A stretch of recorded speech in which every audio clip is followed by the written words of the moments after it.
شہداء کے سردار اللہ سبحانہ و تعالی اور رسول اللہ صلی اللہ علیہ وآلہ وسلم پر ایمان لانے والوں،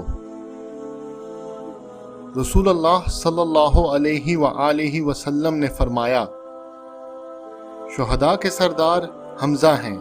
اور وہ شخص جس نے جابر حکمران کے سامنے کھڑے ہو کر اسے صحیح نصیحت کی اور اسے قتل کر دیا گیا۔ آج کے جابر حکمرانوں کا محاسبہ کرنے والوں، ہمارے آقا رسول اللہ صلی اللہ علیہ وآلہ وسلم نے جابر حکمران کا محاسبہ کرنے والے کو شہداء کے سردار اللہ سبحانہ و تعالی کے شیر محمد صلی اللہ علیہ وآلہ وسلم کے پیارے چچا حضرت حمزہ سے متشابہ بیان کیا۔ تو آخر یہ حمزہ کون ہیں جن کی صف میں ہم کھڑے ہونا چاہتے ہیں؟ یہ وہ حمزہ ہیں جنہوں نے قریش میں اپنی ممتاز حیثیت کی وجہ سے مشکل ترین وقت میں مسلمانوں کے لیے ڈھال کا کام کیا۔ یہ وہ حمزہ ہیں جو اپنے رتبے کی وجہ سے مختلف قبائل کے لوگوں کے لیے اسلام کی طرف متوجہ ہونے کا سبب بنے۔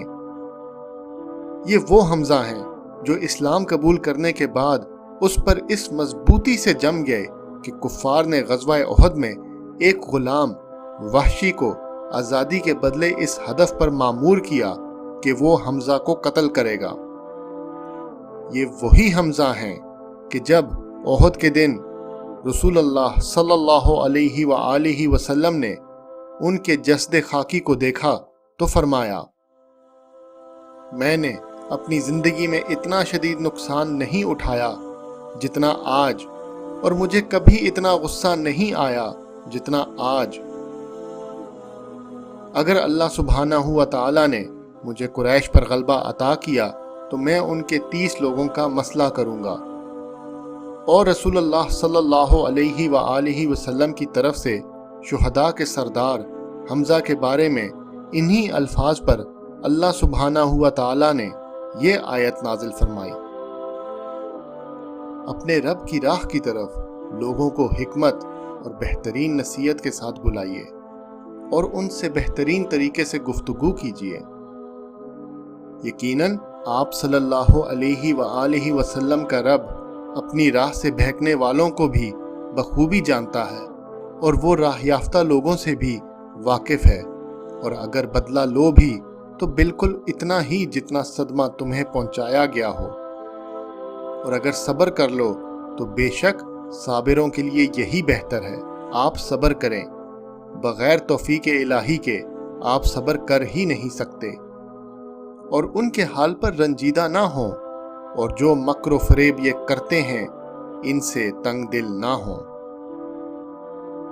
یقیناً یہ امت اپنے شہداء پر غمگین نہیں ہوتی اور نہ ہی ان کی گنتی کرتی ہے۔ ان کے لیے تو اللہ سبحانہ و تعالی نے جنت کا وعدہ کر رکھا ہے، اور ان کے چہرے اس دن خوشی سے روشن ہوں گے جس دن تمام انسان شدید خوف کی حالت میں اپنے فیصلے کا انتظار کر رہے ہوں گے۔ یہ ہے اللہ سبحانہ و تعالی کی ہاں شہداء کا مقام، تو پھر سید الشہداء کی تو کیا ہی شان ہوگی۔ سید الشہداء کی صف میں شامل ہونے کی خواہش رکھنے والوں، جابر حکمرانوں کا محاسبہ کرنے کا رستہ رسول اللہ صلی اللہ علیہ وآلہ وسلم کا رستہ ہے۔ یہ وہ افضل ترین عبادت ہے کہ جس میں نہ جسم تھکتے ہیں اور نہ ذہن، اور قلوب اس اجر عظیم کی تمنا رکھتے ہیں جس کا اللہ سبحانہ و تعالی نے وعدہ کر رکھا ہے۔ حکمران کا محاسبہ کرنا فرض ہے، اور یقیناً حکمران ہی المعروف کی بنیاد ہے اگر وہ عادل ہو، اور وہی منکر کی جڑ ہے اگر وہ ظالم ہو۔ امر بالمعروف و نہی عن المنکر کرنا اور ظالم کے ہاتھ کو روکنا، یہ وہ عمل ہے کہ جس کی شریعت میں بہت تعریف کی گئی ہے، اور اس کے ترک کرنے پر سخت وعید بھی سنائی گئی ہے۔ رسول اللہ صلی اللہ علیہ وآلہ وسلم نے ارشاد فرمایا، اس ذات کی قسم کہ جس کے قبضے میں میری جان ہے، تم ضرور امر بالمعروف و نہی عن المنکر کرو، ورنہ اللہ سبحانہ و تعالی تمہیں عذاب میں مبتلا کرے گا۔ پھر تم اس سے دعائیں کرو گے اور وہ انہیں قبول نہیں کرے گا۔ اور رسول اللہ صلی اللہ علیہ وآلہ وسلم نے فرمایا، نہیں، اللہ کی قسم، تم ضرور ظالم کے ہاتھ کو پکڑو اور اسے حق کی طرف موڑو اور اسے حق پر قائم رکھو، ورنہ اللہ سبحانہ و تعالی تمہارے قلوب کو آپس میں ٹکرائے گا اور تم پر اسی طرح لعنت کرے گا جیسے بنی اسرائیل پر کی۔ سید الشہداء کے رستے پر چلنے والوں، جابر حکمرانوں کے محاسبے کے رستے پر چلتے ہوئے مسلمان کسی قسم کے نقصان پر خوفزدہ نہیں ہوتا۔ جو ظالموں کی طرف سے تنگ کرنے، قید و بند کرنے، تشدد کرنے اور کبھی شہید کر دینے کی حد تک بھی ہوتا ہے، جیسا کہ آج ہم پوری مسلم دنیا میں دیکھ رہے ہیں۔ مسلمانوں میں نہ تو اپنے پیاروں کا ساتھ چھٹ جانے کا خوف ہوتا ہے، نہ ہی ان کا نفقہ ختم ہو جانے کا، اور نہ ہی جان چلے جانے کا، جو اہل و عیال کے ساتھ اور ان کے نفقے کی بنیاد ہے، کیونکہ وہ شخص جو سید الشہداء کی صف میں شامل ہونا چاہتا ہے وہ اللہ کے اس فرمان کو یاد رکھتا ہے، بس ان سے مت ڈرو، صرف مجھ سے ڈرو۔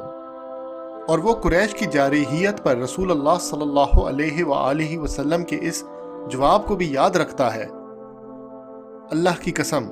میں اپنی اس جد و جہد کو جاری رکھوں گا جس کے لیے اس نے مجھے مبعوث فرمایا ہے، تا وقت یہ کہ یہ دین غالب آ جائے یا میری گردن اڑا دی جائے۔ وہ اس بات پر ایمان رکھتا ہے کہ بہترین رزق وہ ہے جو اللہ سبحانہ ہوا تعالیٰ نے جنت میں مومنین کے لیے عطا کر رکھا ہے، اور بہترین صحبت ان لوگوں کی ہے جو اس جنت کے سب سے اونچے درجے میں ہیں۔ وہ اس بات پر بھی ایمان رکھتا ہے کہ جن لوگوں سے وہ اس دنیا میں محبت رکھتا ہے، قیامت کے دن اللہ سبحانہ ہوا تعالیٰ اس کے درجے کو ان لوگوں تک بلند کر دے گا تاکہ اسے اپنے محبوب لوگوں کا ساتھ نصیب ہو۔ یہ ایمان اس میں تحریک پیدا کرتا ہے کہ وہ زیادہ جد و جہد کرے، زیادہ قربانی دے، جنت الفردوس کی تمنا رکھے، ہمیشہ ہمیشہ کی زندگی میں بہترین رزق اور بہترین صحبت حاصل کرے، اور اس کا حشر ان لوگوں کے ساتھ ہو جن سے وہ محبت رکھتا ہے انشاءاللہ۔ تو پھر آخر کیوں ایک مسلمان کے دل میں اس عارضی دنیا میں مال اور اہل و عیال کے نقصان کا خوف ہو؟ یہ ہے وہ عزم جو ہمارے گھر والوں کو بھی متاثر کرتا ہے اور پریشانی کے وقت انہیں مضبوط رکھتا ہے۔ یہ ہے وہ عزم جو اس تحریک کی آنکھوں میں نظر آتا ہے اور جو جوش ولولے میں محسوس کیا جاتا ہے، جو کفر و باطل کو مٹا ڈالنے کے لیے اٹھی ہے۔ یہ ہے وہ عزم کہ جسے دیکھ کر دائی کے گھر والے اسے کہتے ہیں، اگر تم ظالموں کے آگے کانپ گئے یا کمزور پڑے تو تمہیں واپسی پر خیر مقدم نہیں کیا جائے گا، شہادت تک ثابت قدم رہنا اور ہم مل کر جنت میں خوشیاں منائیں گے۔ سید الشہداء کے رستے پر دوڑنے کی تمنا رکھنے والوں، آئیں اس رستے پر مضبوطی سے قدم رکھیں، آئیں کہ ایک قدم بھی ہم کمزور مت پڑیں، نہ ہی ظالموں کے خوف کی وجہ سے اور نہ ہی اپنے پیاروں کی محبت کی وجہ سے۔ آئیں آگے بڑھیں اس اجر پر یقین رکھتے ہوئے جو ہم اپنے لیے اور اپنے پیاروں کے لیے اکٹھا کریں گے۔ آئیں آگے بڑھیں اس بات پر یقین رکھتے ہوئے کہ امت کی پرعزم جد و جہد کے سامنے جابر حکمران کمزور پڑ رہے ہیں اور ختم ہو رہے ہیں۔ آئیں آگے بڑھیں اس دعا کے ساتھ کہ بہت جلد ہم کفر کے خاتمے اور اسلامی حکومت کے آغاز پر خوشیاں منائیں، ہماری زندگی سرداروں کی طرح گزرے اور ہماری موت شہداء کی طرح ہو، آمین۔ جو لوگ اللہ سبحانہ و تعالیٰ کی راہ میں شہید کیے گئے ہیں، ان کو ہرگز مردہ نہ سمجھو، بلکہ وہ زندہ ہیں اور اپنے رب کے پاس روزیاں دیے جاتے ہیں۔ اللہ سبحانہ و تعالیٰ نے اپنا فضل جو انہیں دے رکھا ہے اس سے بہت خوش ہیں اور خوشیاں منا رہے ہیں۔ ان لوگوں کی بابت جو اب تک ان سے نہیں ملے اور ان کے پیچھے ہیں، اس پر کہ انہیں نہ تو کوئی خوف ہے اور نہ ہی وہ غمگین ہوں گے۔